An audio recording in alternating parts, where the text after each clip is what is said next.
Hello everyone, मैं संतोष आपके सामने क्लास 10th का करंट इलेक्ट्रिसिटी आज चैप्टर स्टार्ट करने वाला हूं। जैसे कि अभी क्लास 10th के एग्ज़ाम्स स्टार्ट हो चुके हैं। बहुत सारे ऐसे बच्चे हैं जिनके एग्ज़ाम्स चलने वाले हैं, एग्ज़ाम्स हैं, तो उनको इस चैप्टर को एक बार समराइज़ कर दे रहा हूं फटाफट, ताकि उनको एक बहुत हेल्प मिलेगी। तो आइए देखते हैं करंट इलेक्ट्रिसिटी।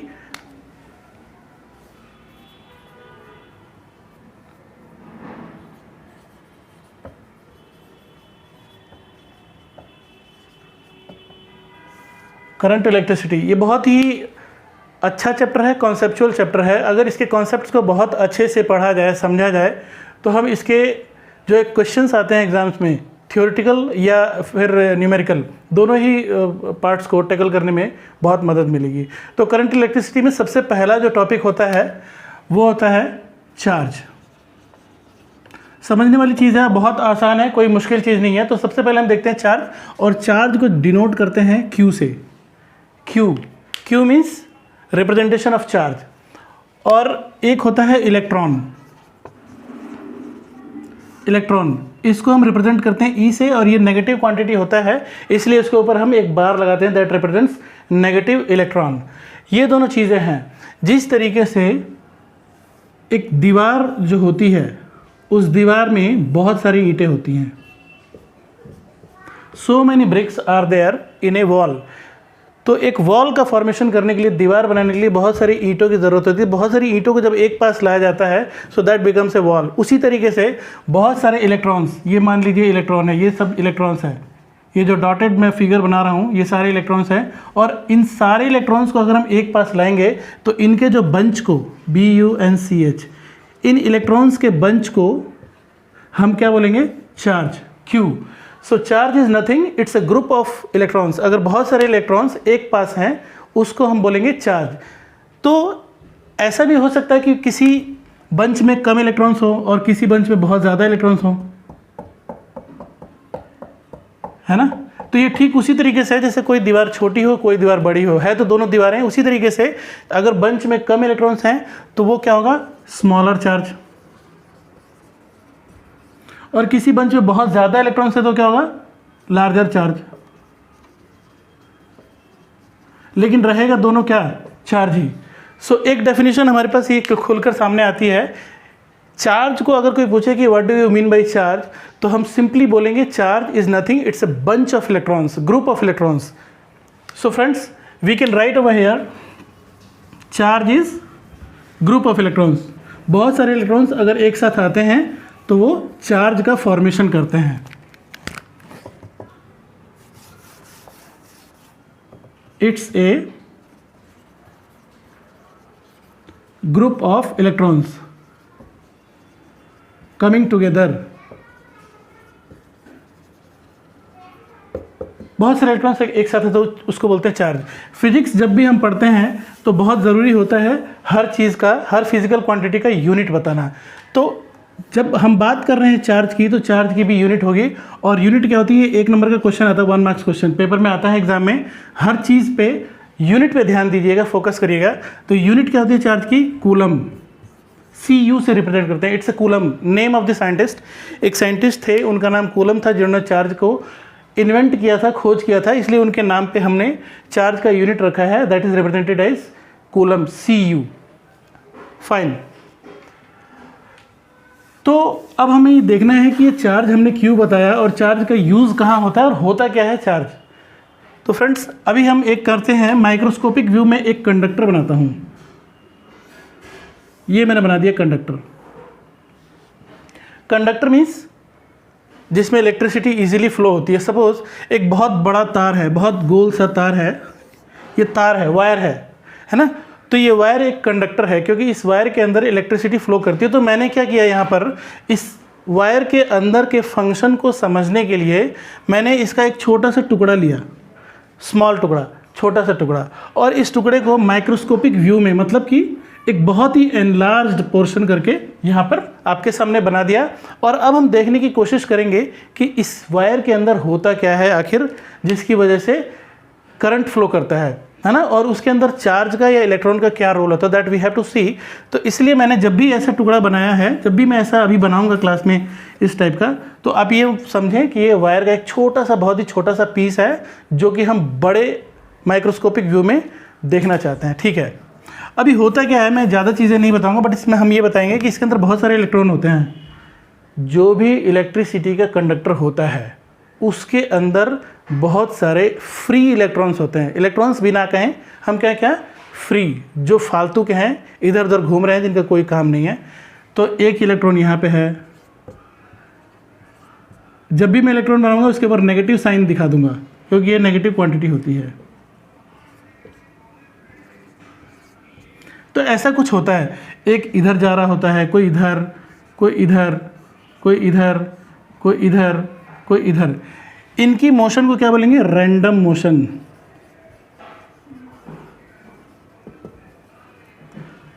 Random motion. इसके अंदर करंट कैसे फ्लो करता है वो हम बाद में बताएंगे आपको। फिलहाल आप ये देखें कि इलेक्ट्रॉन ऐसे होते हैं किसी कंडक्टर के अंदर। ठीक है, अगर हम कुछ तरीके से, किसी मेथड से इन सारे इलेक्ट्रॉन्स को एक ही डायरेक्शन में भगाएं, मान लीजिए कोई भी मेथड हो, वो भी मेथड जो है वो मैं बाद में बताऊंगा कि कैसे इन इलेक्ट्रॉन्स को एक ही डायरेक्शन में भगाया जाता है। अभी तो एक इधर जा रहा है, एक उधर जा रहा है, एक इधर जा रहा है, एक इधर जा रहा है, इस तरीके से जा रहा है। सो दिस इज रैंडम मोशन। कोई इलेक्ट्रॉन एक डायरेक्शन में नहीं है, लेकिन मैंने कुछ ऐसा सिस्टम लगाया जो कि मैं बाद में बताऊँगा, जिसकी वजह से इलेक्ट्रॉन्स की सेम डायरेक्शन हो जाए। सपोज कैसी हो जाए, ऐसी, सबकी एक ही डायरेक्शन हो जाए। ये इलेक्ट्रॉन, सारे के सारे इलेक्ट्रॉन एक ही डायरेक्शन में भागने लगे, ये सब के सब एक ही डायरेक्शन में जा रहे हैं। तो जब इलेक्ट्रॉन सिंगल डायरेक्शन में फ्लो करते हैं, उस फ्लो का नाम होता है करंट। ऐसे बह रहा है, इधर जा रहे हैं सारे, तो इसको क्या बोलेंगे, करंट। अब कोई तुमसे पूछे, अगर कोई आपसे पूछे कि करंट क्या होता है, तो क्या बोलेंगे, it is a flow of electrons in a particular direction. तो करंट क्या हो गया, it is flow of electrons in a particular direction. बहुत ही इजी है, this is the definition of current. So current क्या बोलते हैं, it's a flow of electrons in a particular direction. किसी पर्टिकुलर डायरेक्शन में अगर इलेक्ट्रॉन्स फ्लो करते हैं, दैट इज करंट। ठीक है, तो यहाँ पे हमने चार्ज के बारे में डिस्कस किया और थोड़ा सा मैंने इलेक्ट्रॉन्स की ज़रूरत बता दी और उससे क्या पैदा होता है, करंट, ये मैंने बता दिया, थोड़ा सा ओवरव्यू दे दिया। अब आ जाते हैं चार्ज के ऊपर वापस। चार्ज के ऊपर वापस इसीलिए आते हैं क्योंकि एग्ज़ाम में, फिजिक्स में स्पेशली, वो क्वेश्चंस पूछे जाते हैं जो कॉन्सेप्ट बेस्ड होते हैं, और अगर आपको अच्छे से कॉन्सेप्ट आता है तो you will be in a position to answer all those questions. तो मैं एक दो एग्जाम्पल्स लूँगा छोटे छोटे, और उन एग्जाम्पल्स की वजह से आपको थोड़ा सा समझा दूंगा। देखिए, चार्ज जो होता है, चार्ज मीन्स हमने कैसे बोला था, क्यू से रिप्रेजेंट करते हैं।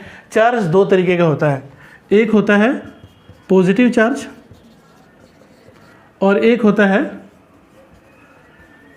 Negative charge. दो तरीके के चार्ज होते हैं, एक पॉजिटिव होता है और एक नेगेटिव होता है, दो तरीके के चार्ज होता है। अब पॉजिटिव चार्ज कैसे बनता है और नेगेटिव चार्ज कैसे बनता है, इसका एक छोटा सा एग्जांपल ले लेंगे।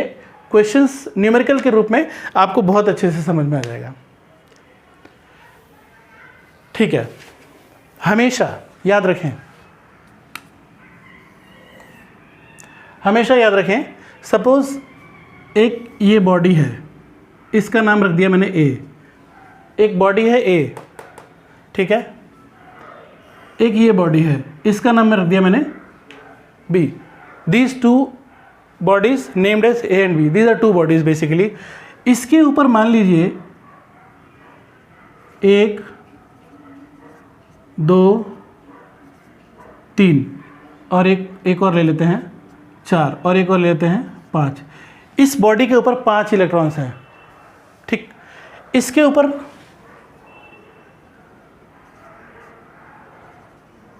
2 3 4 5 6 7, इस पे 7, तो इस पे कितने इलेक्ट्रॉन्स हैं, 5 इलेक्ट्रॉन्स, और इसके ऊपर कितने इलेक्ट्रॉन हैं, 7 इलेक्ट्रॉन। बहुत क्लियर है। अगर इसको आपने समझ लिया तो चार्ज के ऊपर कोई भी क्वेश्चन एग्जाम में आएगा 10th लेवल पे। I am just talking on at 10th level. ये आगे भी जाता है। ये जो चैप्टर होता है करंट इलेक्ट्रिसिटी का, ये 12th में भी है और 12th के बाद IIT में भी सबसे ज़्यादा डिमांडिंग ये चैप्टर होता है। तो मैं अभी जो आपको बता रहा हूँ वो सिर्फ 10th लेवल का बता रहा हूँ। अगर आपने ये कॉन्सेप्ट को अच्छे से पकड़ लिया तो आप चार्ज का कोई भी क्वेश्चन एग्जाम में आंसर दे सकते हैं। तो मैंने क्या बोला, 2 बॉडीज़ मैंने रखी है A और B। इसके ऊपर मैंने रखे हैं सिर्फ 5 इलेक्ट्रॉन और इसके ऊपर रखे हैं 7 इलेक्ट्रॉन। एब्सोल्युटली क्लियर है, कोई दिक्कत नहीं है। अब मैं क्या करने वाला हूँ, ये दोनों बॉडीज़ आपस में सेपरेटेड हैं। कैसे हैं? सेपरेटेड, अलग अलग हैं। मैं इनको क्या करता हूँ, टच करता हूँ, एक दूसरे से टच कर दिया मैंने। ये A है और ये B है, मैंने इनको क्या किया, कनेक्ट कर दिया। टच बोल दीजिए या कनेक्ट बोल दीजिए। कनेक्ट करते ही ये सारे के सारे इलेक्ट्रॉन्स पूरी बॉडी में फैल जाएंगे। कितने हैं टोटल? इस पे 5, इस पे 7। तो अब ये जैसे ही हम कनेक्ट करेंगे तो ये पूरी की पूरी एक सिंगल बॉडी के रूप में हो जाएगी। ऐसे होता है, एक तार यहाँ है, एक तार यहाँ है, दोनों अलग अलग तार हैं, वायर हैं, अलग अलग हैं, लेकिन जैसे हम इन दोनों को कनेक्ट करते हैं तो ये पूरा एक सिंगल वायर बन जाता है। ठीक उसी तरह से ये भी कंडक्टर है, ये भी कंडक्टर है, दोनों अलग अलग हैं, बहुत अच्छी बात है। लेकिन जैसे हमने कनेक्ट किया तो ये पूरा का पूरा सिंगल कंडक्टर बन जाएगा। और अब हम ये बोलेंगे कि ये A और B नहीं है, हम ये बोलेंगे सिंगल कंडक्टर है। और इसके ऊपर कितने इलेक्ट्रॉन्स हैं? 12। 5 इसके, 7 उसके, 12 इलेक्ट्रॉन्स। ठीक है, क्लियर है। अब दोबारा ये स्टेप नंबर 1, ये स्टेप नंबर 2 और अभी स्टेप नंबर 3 में क्या कर रहा हूँ, अगेन सेपरेटेड। दोबारा मैं इनको अलग अलग कर दे रहा हूँ। ये हो गया A, ये हो गया B। अब यहाँ पे असली खेल शुरू होता है। तो क्वेश्चन ये है कि जब A और B को सेपरेट कर दिया तो इनके ऊपर कितने इलेक्ट्रॉन्स होंगे? The answer is not 5, not 7, the answer is if they are connected once and then separated. तो इसके ऊपर जो आंसर होगा, जो 12 इलेक्ट्रॉन्स हैं उसमें से 6 इलेक्ट्रॉन तो यहाँ हो जाएंगे और 6 इलेक्ट्रॉन्स यहाँ हो जाएंगे। बहुत ही इंपॉर्टेंट बात है, ये एग्जाम में आया हुआ क्वेश्चन है कि 2 बॉडीज़ हैं, एक पे 5 इलेक्ट्रॉन, एक पे 7 इलेक्ट्रॉन्स, इनको टच कर दिया गया, फिर इनको दोबारा जब सेपरेट किया गया तो कितने कितने इलेक्ट्रॉन्स होंगे। तो आंसर कितना होगा? ठीक इसका आधा इस पे और आधा इस पे, ऐसा हो जाएगा। ठीक है, यहाँ तक तो कोई दिक्कत नहीं है। दिक्कत अब शुरू होती है। हमें ये बताएं, ये A है और ये B है, इस प्रोसेस, पूरी प्रोसेस में किसको फ़ायदा हुआ, A को या B को? ऑब्वियसली बिल्कुल सही है, फ़ायदा हुआ A को। A ने क्या किया, 5 इलेक्ट्रॉन्स थे इसके ऊपर, अभी कितने हो गए? 6। तो A क्या है? एक्सेप्टर। क्या हुआ? एक्सेप्टर। A ने एक्सेप्ट किए हैं इलेक्ट्रॉन्स।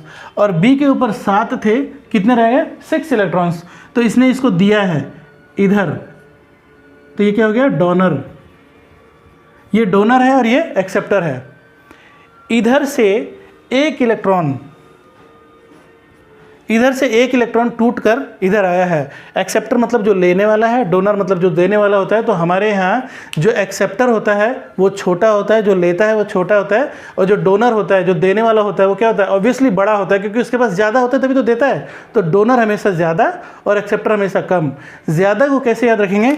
जो देता है वो पॉजिटिव होता है और जो लेता है वो हमेशा छोटा होता है, मतलब वो नेगेटिव होता है। तो बात क्या हुई यहाँ पर कि ये इस B के ऊपर हम एक प्लस लगा देंगे, यहाँ पे छोटा सा B के ऊपर एक मुकुट लगा देंगे, छोटा सा, क्या? एक प्लस, क्योंकि इसने कितने इलेक्ट्रॉन्स दिए हैं? 7 थे। कितने दिए हैं इसको? 1, तभी तो 6 हुआ है ना। 1 दिया है इसलिए एक मुकुट प्लस का दिया है, तो प्लस का। और इस एक ने A ने लिया है तो ये क्या होगा? एक नेगेटिव। क्लियर? अब हमारे पास 2 आ गए, एक तो B प्लस और A नेगेटिव। अभी समझ में आ गया पॉजिटिव चार्ज और नेगेटिव चार्ज क्या हो गए? तो B के ऊपर ये जो चार्ज हैं ये सारे, B कैसी बॉडी होगी? Positive, positively charged. B positive charge body है और ये A जो होगा क्या होगा? Negatively charged. समझ में आ गया? तो मैंने आपको बोला था कि चार्ज 2 तरह के होते हैं, एक पॉजिटिव चार्ज होता है और एक नेगेटिव चार्ज होता है। क्लियर हो गया? ओके। बट फॉर्मूला दोनों का क्या होता है? क्यू जो होता है ग्रुप ऑफ इलेक्ट्रॉन्स ही होते हैं। तो यहाँ पे एक क्वेश्चन था, अब ये पूरा क्वेश्चन पेपर में कैसे आया था मैं बताता हूँ। क्वेश्चन ये था कि दो बॉडीज़ को जिनके ऊपर इलेक्ट्रॉन्स 5 है और 7 इलेक्ट्रॉन्स है, सेपरेट थे, दोनों को टच किया गया, टच करने के बाद दोनों को सेपरेट हुआ। तो क्वेश्चन नंबर वन क्या बना? क्वेश्चन नंबर ये बना,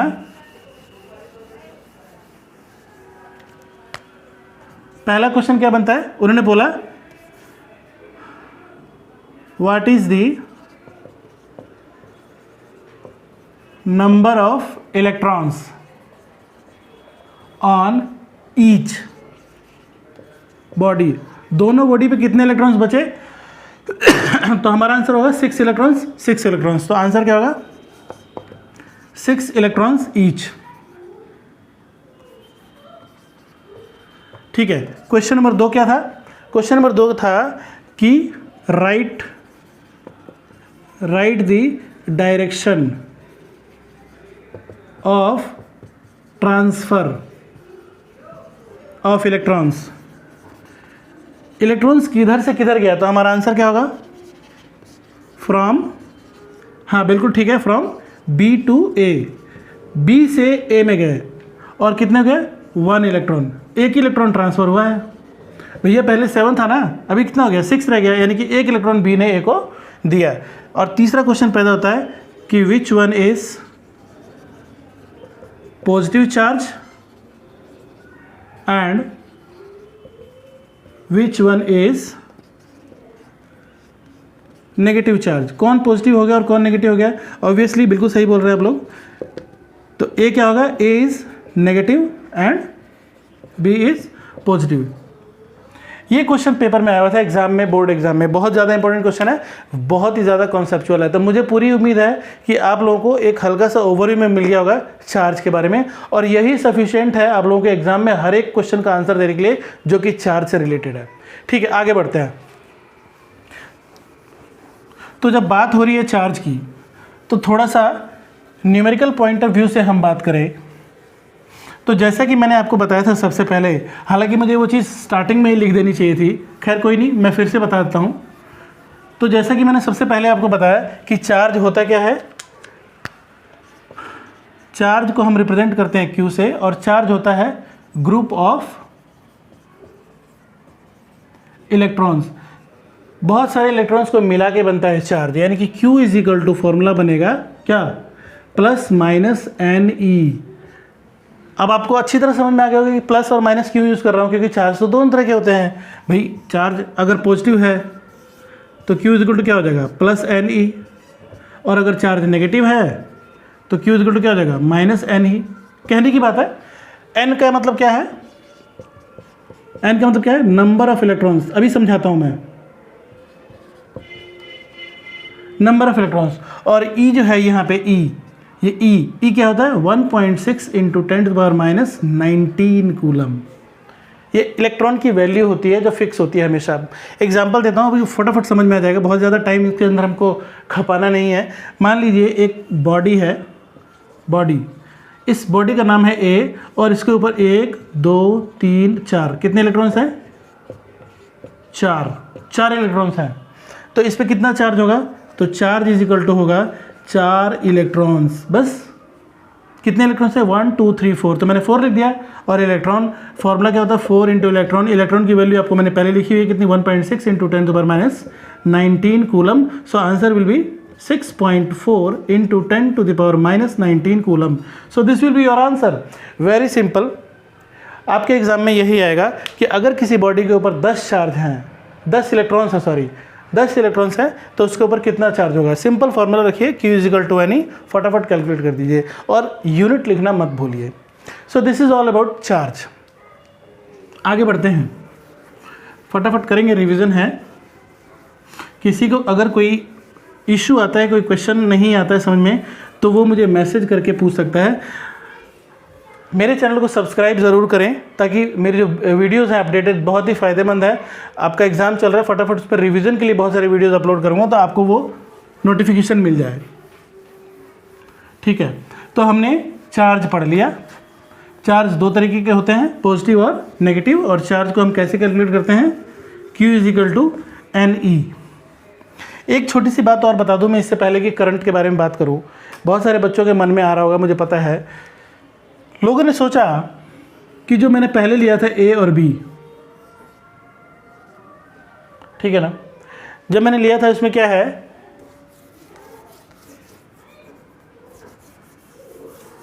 यहां से इधर एक इलेक्ट्रॉन आया था, हो सकता है 2 इलेक्ट्रॉन भी आए डिपेंडिंग अपॉन द सिचुएशन। अगर इसकी कुछ और वैल्यू होगी तो 2 इलेक्ट्रॉन आ सकता है, 3 आ सकता है, 4 आ सकता है। एक बात याद रखना, कभी भी इलेक्ट्रॉन्स हमेशा इंटीग्रल वैल्यू में ट्रांसफ़र होते हैं, हमेशा।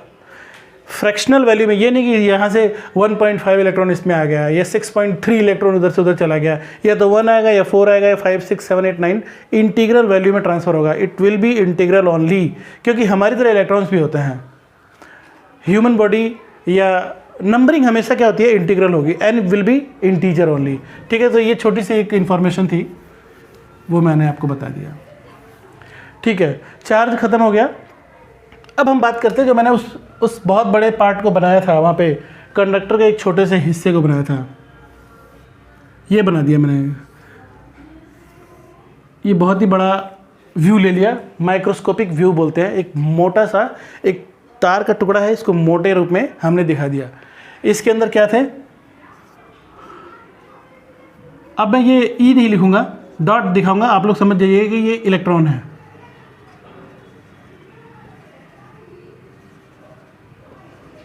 ठीक है, ये सारे के सारे इलेक्ट्रॉन हैं। एक इधर जा रहा है, एक इधर जा रहा है, एक इधर जा रहा है, एक इधर जा रहा है, एक इधर जा रहा है, एक इधर, एक इधर, ये सब इलेक्ट्रॉन्स हैं। इलेक्ट्रॉन के ऊपर कितना चार्ज होता है, negative. Electrons are negatively charged, ठीक है। पोलैरिटी इलेक्ट्रॉन की नेगेटिव होती है, मतलब इलेक्ट्रॉन जब भी खड़ा होगा तो हम ये समझेंगे कि उसकी पोलैरिटी क्या है, नेगेटिव, ठीक है। अब ये एक कंडक्टर है जो कि ऐसी ही एक वायर है, रास्ते में फेंका हुआ है, किसी काम का नहीं है, क्योंकि उसको हमने पकड़ भी लिया तो कोई फ़र्क नहीं पड़ने वाला। क्यों? क्योंकि उसके अंदर इलेक्ट्रॉन्स तो हैं। जैसे ही हम वायर की बात करते हैं, हमारे दिमाग में एक चीज़ आनी चाहिए कि हमने क्या बात किया, उसके अंदर बहुत सारे फ्री फंड के इलेक्ट्रॉन्स होंगे जो इधर या उधर घूम रहे हैं। हमारे दिमाग में तुरंत ये बात आनी चाहिए the moment we talk about any wire. अभी हमने क्या किया, मैंने आपको पहले बताया था कि मुझे कुछ ऐसा करना है कि ये इन इलेक्ट्रॉन्स को किसी पर्टिकुलर डायरेक्शन में मैं भगाऊं, फ्लो करने पे मजबूर कर दूं। कोई इधर जा रहा है, कोई इधर जा रहा है, कोई इधर जा रहा है, ऐसा नहीं। सो लेट मी टेक, यहाँ पे we will make an arrangement with the help of that these electrons will start flowing in a particular direction. So for that we are going to arrange something like that. अभी आप देखेंगे कैसे हम लोग इसको arrange करेंगे। ये बना दिया मैंने कंडक्टर। दोबारा एक थोड़ा सा आपको यहाँ पे समझना होगा, हल्का सा दिमाग पे प्रेशर डालेंगे तो बहुत सारी चीज़ें समझ में आएंगी। मैंने यहाँ पे एक लगानी है बैटरी। बैटरी आप सबको पता है, आपने देखी होगी, तो मैंने यहाँ पे एक बैटरी लगानी है। बैटरी का एक सिंबल होता है, ये भी एग्जाम में आता है, और हर चीज़ जो मैं यहाँ बोल रहा हूँ वो बहुत इंपॉर्टेंट है। कुछ भी एक्स्ट्रा नहीं बोल रहा हूँ, जो भी बोल रहा हूँ उसको बहुत ध्यान से सुनिए, आपके काम आएगी। तो यहाँ पे मुझे एक बैटरी लगानी है। बैटरी को हम कैसे रिप्रेजेंट करते हैं, ऐसे, एक बहुत बड़ा और एक बहुत छोटा।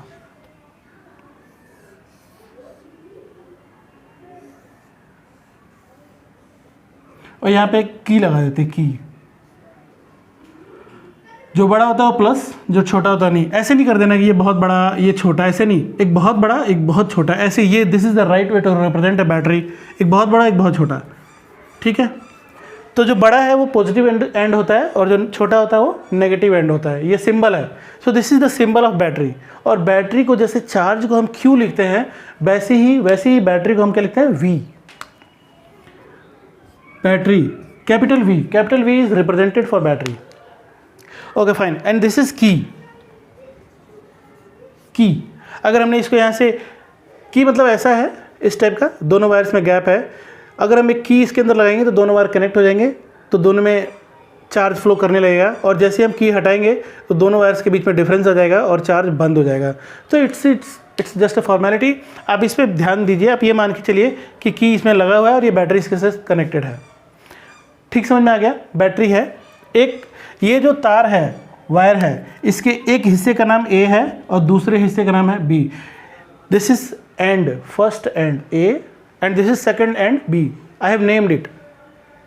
फाइन. तो पहले क्या था, यहाँ पे A था और यही वाला तार मैंने लिया है, यही वाला वायर लिया है. इसके अंदर बहुत सारे इलेक्ट्रॉन्स हैं जो इधर उधर भाग रहे हैं. मैंने क्या किया कि एक बैटरी कनेक्ट कर दिया, इस एंड से पॉजिटिव वाला इधर जोड़ दिया और इधर मैंने क्या किया, नेगेटिव वाला इधर जोड़ दिया. अभी क्या होगा, सबको पता है कि opposite charges attract each other. जो अपोजिट पोलैरिटी होती है, एक प्लस एक माइनस, दोनों आपस में क्या करेंगे, अट्रैक्ट करेंगे. और जो सेम पोलैरिटी होती है, अगर एक प्लस है दूसरा भी प्लस है तो दोनों एक दूसरे को रिपेल करते हैं. सबको पता है, मैं फिर भी यहाँ पे लिख देता हूँ रेफरेंस के लिए. सेम पोलैरिटी या तो प्लस प्लस या माइनस माइनस क्या होगा, रिपेल करेगा. और अगर अपोजिट होगा तो अपोजिट पोलैरिटी तो क्या होगा, अट्रैक्ट करेगा.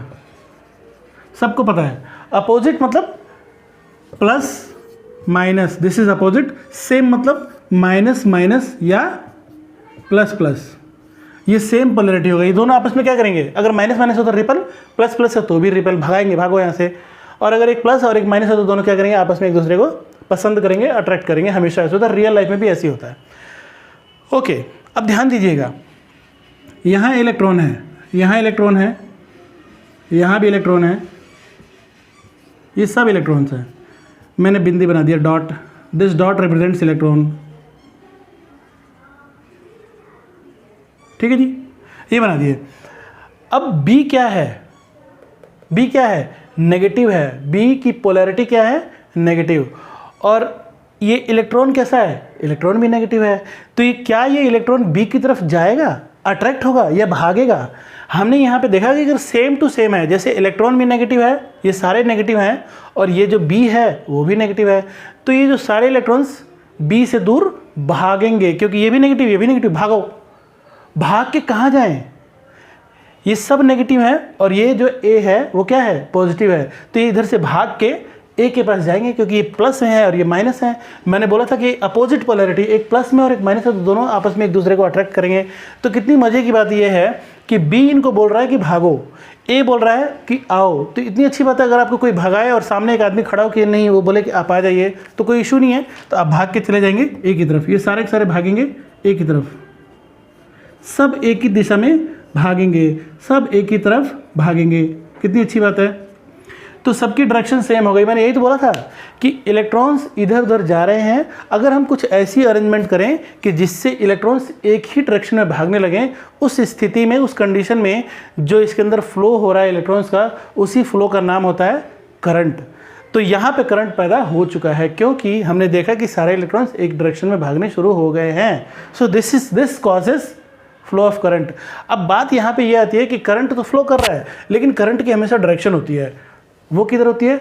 तो करंट की डायरेक्शन हमेशा क्या होती है, यहाँ पे लिखना पड़ेगा कि डायरेक्शन, ये याद रखने वाली बात है, direction of flow of current. Current की फ्लो की डायरेक्शन क्या होगी, क्या होगी, अपोजिट होगी. किसके, opposite to the flow of electrons. Electrons जिधर जा रहे हैं ठीक उसका उल्टा कर दीजिए, वो करंट की डायरेक्शन होगी. यानी इलेक्ट्रॉन किधर जा रहे हैं, इधर. इलेक्ट्रॉन किधर जा रहे हैं, इधर. ये इलेक्ट्रॉन्स हैं, तो करंट किधर जाएगा, इधर. समझ में आ गया. तो कुछ कुल मिला के करंट इधर जाएगा, ऐसे. क्लियर है. तो direction of current, direction of current किधर होगी, फ्रॉम ए से किधर, बी में, फ्रॉम ए टू बी, इधर की तरफ. क्लियर हो गया. मतलब यह हुआ कि एक करंट बैटरी में से ही निकलता है हमेशा. तो कैसे पता करेंगे, करंट इधर से निकलेगा, पॉजिटिव एंड से निकलेगा ऐसे, और इधर से होता हुआ नेगेटिव में चला जाएगा. आज के बाद याद रखना कि पॉजिटिव एंड से हमेशा करंट निकलता है और किधर जाता है, नेगेटिव में. Current always makes closed loop, पूरा का पूरा लूप बनाएगा ऐसे करके, पॉजिटिव से निकलेगा और नेगेटिव में चला जाएगा। सो this is the direction of flow of current. तो हमने क्या पढ़ा, इलेक्ट्रॉन पढ़ा, इलेक्ट्रॉन के बाद चार्ज पढ़ा, चार्ज के बाद हमने करंट पढ़ा, और चार्ज के बाद एक छोटा सा टॉपिक पढ़ा करंट। जैसे हमने चार्ज को रिप्रेजेंट करने के लिए क्यू का इस्तेमाल किया था, वैसे ही करंट को रिप्रेजेंट करने के लिए हम किसका इस्तेमाल करेंगे, आई का। तो करंट जो होता है दोस्तों, उसको रिप्रेजेंट करने के लिए आई का इस्तेमाल किया जाता है। Current I means capital I, और इसका जो यूनिट होता है, यूनिट मैंने बताया था फिजिक्स में बिना यूनिट के कुछ भी नहीं होता, इसका यूनिट होता है एएमपी, क्योंकि इसका फुल फॉर्म होता है एम्पियर, इसलिए शॉर्टकट में लिखते हैं एएमपी। कई बुक्स में ए लिखा हुआ है, आप उस पर ना जाएं, हमेशा एएमपी ही लिखने की कोशिश करें। सो this is all about current, this is all about electrons, and this is all about charge. छोटा सा एक टॉपिक है, अगली जो हम लोग वीडियो डालेंगे, अगली जो क्लास करेंगे, उसमें मैं आपको करंट के बारे में डिस्क्राइब करूंगा फुली। Thank you.